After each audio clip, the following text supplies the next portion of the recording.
Oga, where is my ATM card now? I'm not joking with you. Madam, I no see your ATM card now. Which kind thing be this now?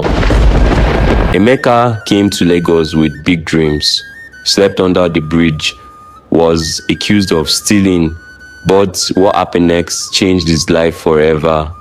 In the village of Umozala, where goats roamed freely and laughter echoed through the palm trees, Emeka was known as the dreamer. He wasn't the smartest in school, but he had the kind of spirit that refused to sit still. He believed that his life was meant for more than palm wine and cassava farming. His mother, Mama Ifunanya, roasted corn at the village junction. His father had died when he was just 6, and since then, life became a daily hustle for the two of them. They lived in a one-room mud house with a leaking roof and a broken wooden door. At night, Emeka would lie on a thin mat and stare at the moon. One day I'll go to Lagos, he often said. I'll find work, I'll make money, and I'll build you a new house, Mama. She would smile weakly, rubbing his hair. Just don't let Lagos swallow you, my son. By the time he turned 20, Emeka had saved a small amount from helping villagers fetch water, weed farms, and carry firewood. It wasn't much, but it was enough for transport and a few days' food. The morning he left, the whole compound came out to wave goodbye. Some laughed behind his back, others patted his shoulder, but Emeka didn't look back. With his plastic bag and broken slippers, he walked to the bus stop, his heart full of hope and his feet full of dust. Lagos welcomed Emeka with smoke in the air and noise in his ears. The buses shouted, the conductors cursed, and the smell of fried akara danced with the stench of drainage. Emeka was stunned. It was nothing like Umozala. Everything here moved fast. Even the people looked like they were in a hurry to nowhere. He got down at Ojuelegba with just 3,200 naira in his pocket. He didn't know anyone. He had no address, no brother, no plan. That night, he found space under a bridge to sleep. He folded his bag as a pillow and covered his chest with his shirt. Rats ran past him, mosquitoes sang in his ears, but he whispered to himself, "This is not my end. This is just my beginning." For days, Emeka walked the streets looking for work. He knocked on shop doors, cleaned church compounds for small coins, and helped load buses at the motor park just to buy bread and water. But Lagos was a city that swallowed the weak, and Emeka was learning it the hard way. Emeka continued his search. One day he approached the construction site. "Oga, I fit carry cement. I strong," he said. The supervisor looked him up and down and waved him off. "You no get safety boots. Go front." At a mechanic workshop, he begged, "Let me sweep, wash tools, anything." The man scoffed. "You want steel spanner?" He tried markets, cleaning gutters, even knocking on the back gates of hotels. But every door felt like it was made of iron. By the second week, Emeka had only 150 naira left. He bought garri and pure water and sat by a gutter to eat it. That day, it rained. Lagos rain, the kind that pounds like a mad drummer. Emeka had nowhere to hide. He sat under a broken umbrella and cried quietly, but he still refused to go back home. It was a Monday morning. Emeka, weak but determined, passed by a small car wash near the Total filling station. He paused and watched the boys scrub and rinse. He saw tips change hands. He saw a chance. He approached the owner, Oga Felix. "Please, sir, I fit wash car. I be fast learner." The man looked at him with suspicion. "Where you come from?" "Umozala, I just entered Lagos. Sleep for street?" Emeka nodded, ashamed. Felix sighed. "No salary, only commission and tips. Wash clean, you get paid." Tears welled in Emeka's eyes. "I go do sir." That was the beginning.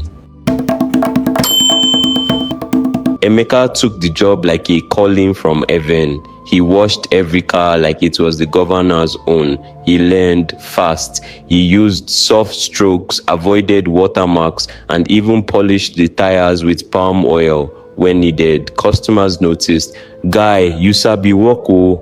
Emi, number one washer." Sometimes they dashed him 500 naira, even 1,000 naira. He saved every naira, bought a toothbrush, small soap, and extra slippers. He no longer slept hungry. He still slept under the bridge, but with a smile. And most importantly, his dignity returned.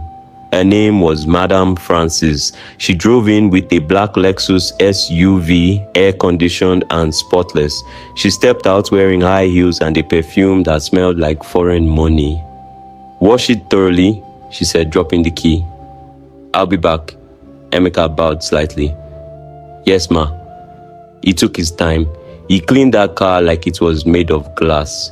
He wiped the mirrors, scrubbed the tires, even dusted the AC vents. When she returned 2 hours later, she paused and smiled. "Wow." Emeka smiled too. "Thank you, ma." She gave him 500 naira and drove off.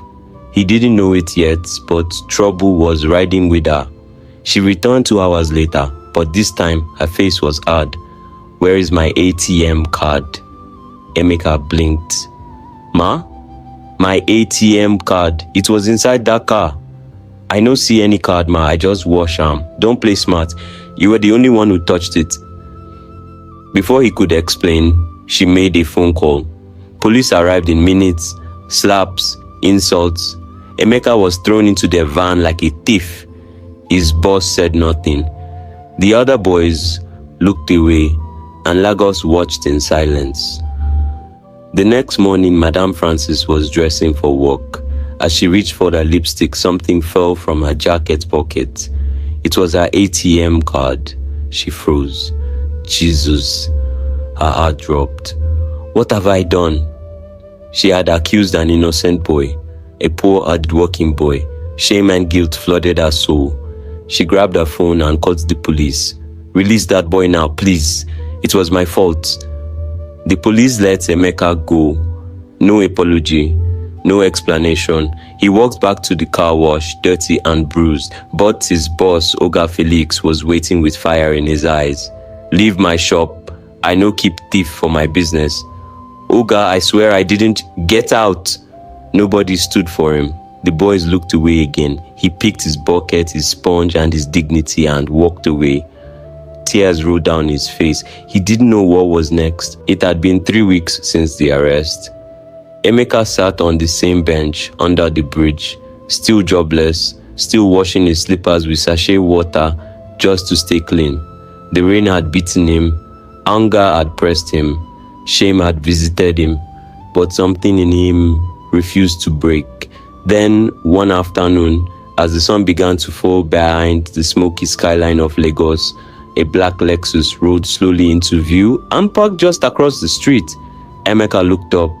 His heart skipped. It was her, the same madam who had accused him, the same woman whose voice had shattered his reputation, the same car. She stepped out slowly. This time no police followed her, just a driver and silence. She walked toward him, her heels clicking softly on the pavement, her dark glasses hiding her eyes. Emeka stood up slowly, unsure what to expect. "Emeka," she said. He didn't answer. "Why are you not in your workplace?" she said. "I found the ATM card. It was in my jacket pocket. I made a terrible mistake." He looked at her, the woman who had crushed his name, dragged him into a cell and watched while he was slapped like a thief. And he said, "What do you want from me again? You have put me in cell, made me lose my job. Now do you want to take my life completely?" "I'm sorry," she whispered. "I came to say it with my whole chest. I was wrong." Silence. Then Emeka said quietly, "Madam, God sees all, but your word nearly destroyed me." She nodded. "I know." She turned to her driver and signaled. The man opened the back seat, pulled out a brown envelope and handed it to her. She gave it to Emeka. "Open it," she said. He hesitated, then peeled the flap. Inside were documents. He frowned. "What is this?" She smiled. "You see, I run a company and I've been looking for someone like you. Honest, hardworking.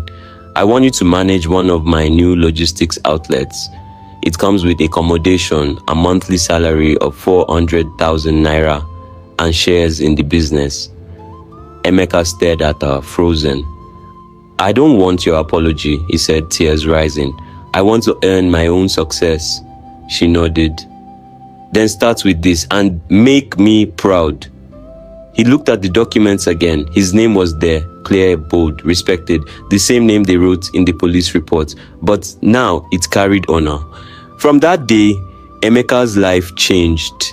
He moved into his own apartment, bought his parents a new home in the village, and every time he drove past Ojuelegba Bridge in his new SUV, he would slow down, look at the shadows beneath it, and whisper, "Thank you, God, for not letting me give up."